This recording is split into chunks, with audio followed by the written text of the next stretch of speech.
তৃতীয় ৩ নম্বর হচ্ছে আত্মীয় স্বজনের সাথে সুসম্পর্ক বজায় রাখা। আত্মীয়দের সাথে সুসম্পর্ক বজায় রাখলেও আল্লাহ রাব্বুল আলামিন রিজিক বাড়িয়ে দেন, হায়াত বাড়িয়ে দেন।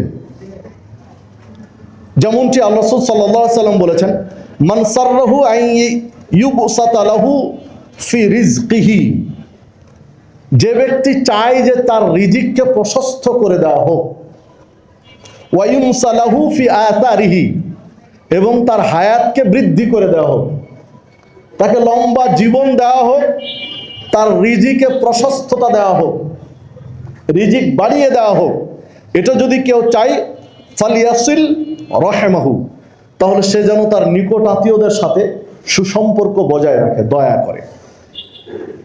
যে হাদিসটি পাওয়া যাবে সহিহ বুখারীর মধ্যে 5985 নম্বর হাদিস। তাহলে হাদিসে স্পষ্ট বোঝা যায় যে আপনার হায়াত আল্লাহ বাড়িয়ে দিবেন, আপনার রিজিক আল্লাহ বাড়িয়ে দিবেন যদি আপনি আপনার আত্মীয়দের সাথে সুসম্পর্ক বজায় রাখেন। বহু মানুষকে পাওয়া যায় তার পাতানো বন্ধুত্বের সাথে যে সম্পর্ক রাখে, তার নিকট আত্মীয়র সাথে সে সম্পর্ক রাখে না।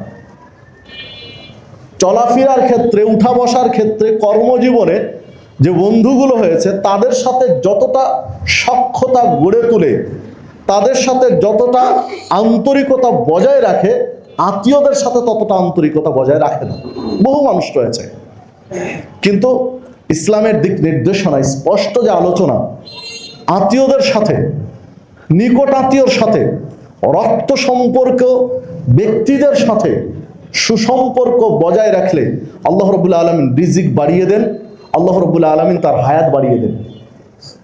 আমরা সবাই দীর্ঘ জীবন চাই, সবাই লম্বা হায়াত চাই, সবাই আমরা রিজিক বেশি চাই, উপার্জন বেশি চাই।